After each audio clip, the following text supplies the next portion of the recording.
discernible beginning or end. Every search for a beginning leads to another, and another, and yet another. It is like trying to touch the horizon, seemingly reaching, but keeps moving further and further away, evidently, without an end. As we sit here on the banks of the Futala lake, let us attempt to trace the history of Nagpur and see where it takes us.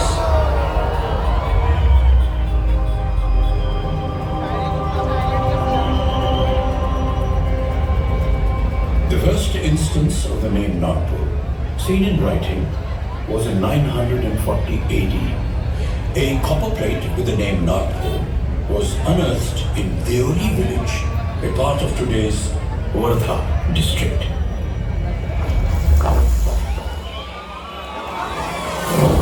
Nagpur. Where did this name come from? Historians say there are two possibilities. One, that the city was situated on the banks of the river Nag, and so it was called Nagpur. Another, that this was originally Nagpur, the land which was home to the Nagas, an Adivasi tribe, hence Nagpur. In the Ramayana, a dense forest between the Vindhya and Satpura mountain ranges is mentioned. This is the famous Dandakaranyi forest. Nagpur is seen as a part of this forest and also as a significant settlement of the Vidarbha region. Nearly 2000 years ago, in 250 AD, King Vindhyashakti of the Vakatak dynasty established his domain in the Vidarbha region. Rudrasen II, his grandson, succeeded him as king. Rudrasen married Princess Prabhavati, the daughter of Chandragupta Maurya II of the Golden Age of India. Rudrasen died young, and his son, Divakar Sen, was named king. But Divakar Sen was a minor, and so Queen Prabhavati ruled the kingdom as his regent. To manage the military and civil administration, Queen Prabhavati brought together a group of elite ministers from her father's kingdom. The civil administration was handled by Kalidas, the world-renowned Sanskrit poet.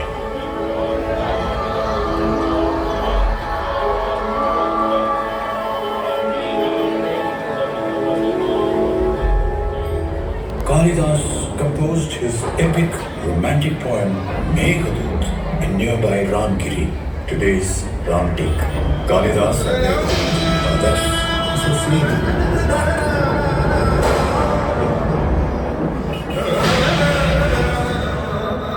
In history, sometimes centuries pass before a completely new era dawns. In the 13th century, when the Yadav rule spread from the Vindhyas to the whole of South India, Marathi literature flourished. Marathi was also the language spoken by the people of Nagpur. Mukundraj, the first Marathi poet, is mentioned in this period.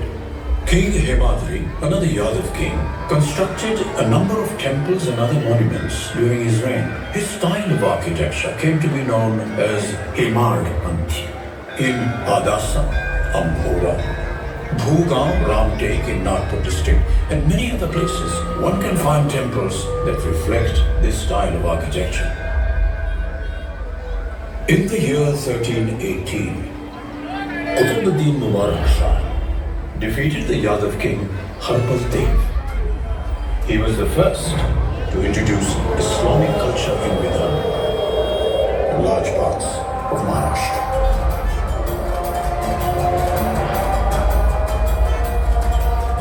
In the Islamic era, Bakht Buland Shah was regarded as the greatest ruler.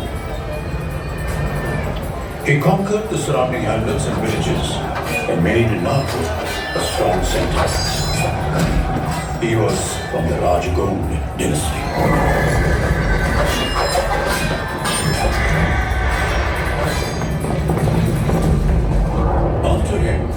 Sultan became king and made Nagpur his capital city.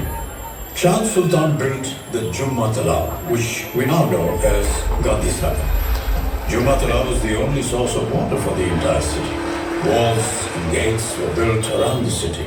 The Jumma Gate, built during this time, still stands tall. Today, we know it as Gandhi Gate. Chand Sultan died in 1739. To help make administrative decisions, his widow invited the Maratha Sardar Raghuji Bhosle. In a span of 4 or 5 years, Raghuji Bhosle assumed complete control of the administration and thus began the Maratha reign. The Second Anglo-Maratha War, fought in 1803, Raghuji Bhosle II and Gwalior's Daulat Rao Scindia came together to fight the British.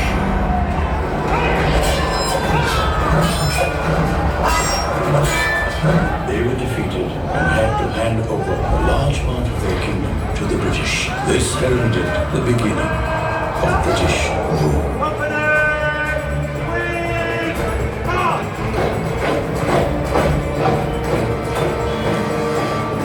1817 saw the Third Anglo-Maratha War. Papa Sahib fought valiantly, and for some time there was an interim Maratha rule. However, in 1853, using the doctrine of lapse, the British took control of the entire kingdom.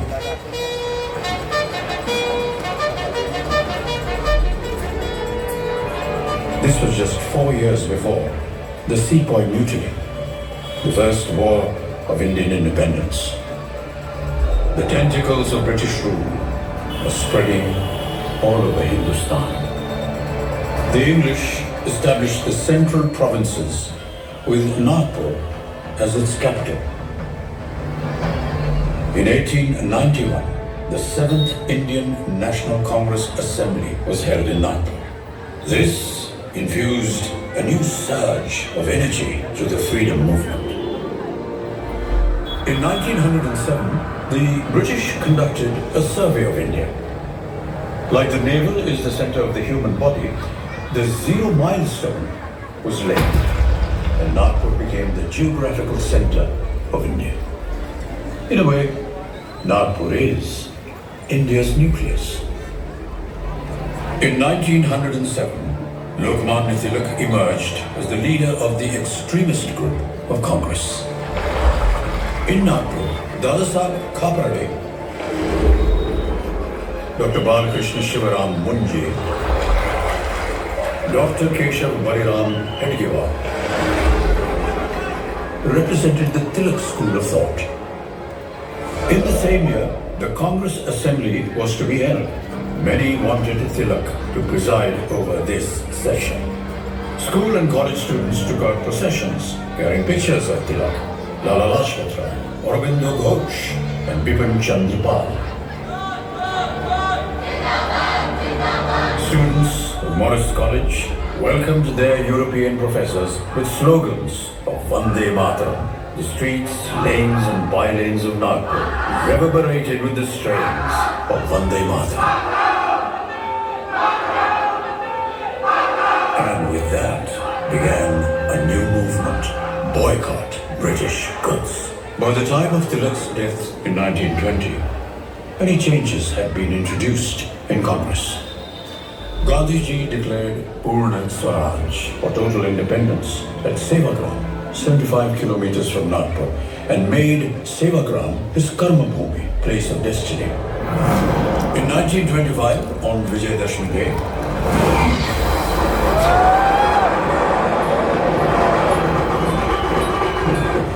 Dr. Keshav Baliram Hedgewar established the RSS, Rashtriya Swayamsevak Sangh, in Nagpur, which is the largest NGO in the world today. In March 1929, when members of the Simon Commission visited Nagpur, they were greeted by protesting students. And on the 14th of July 1929, the Indian tricolor was hoisted in Hislop College. 16th April 1930, the Nagpur War Council was founded. On the 12th of August 1942, the Itwari railway godown and post office in Nagpur was set on fire. This was part of the Quit India movement. In 1942, when the Congress started the Quit India movement, Nagpur was an enthusiastic participant.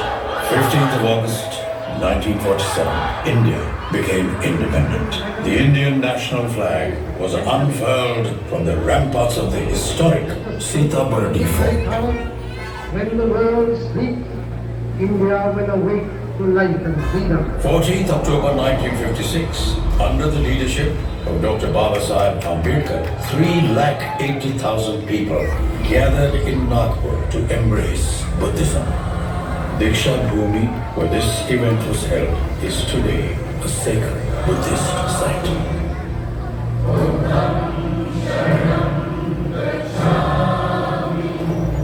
There is another interesting and unique facet to Nagpur: the Royal Bengal Tiger.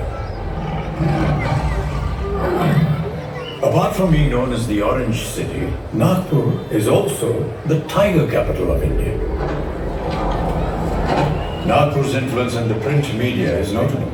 Desh Sevak, the first Marathi newspaper, was started in Nagpur in 1907.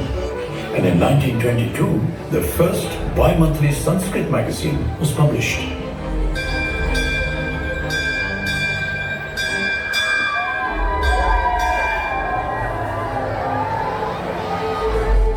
Nagpur's contribution to education has also been significant.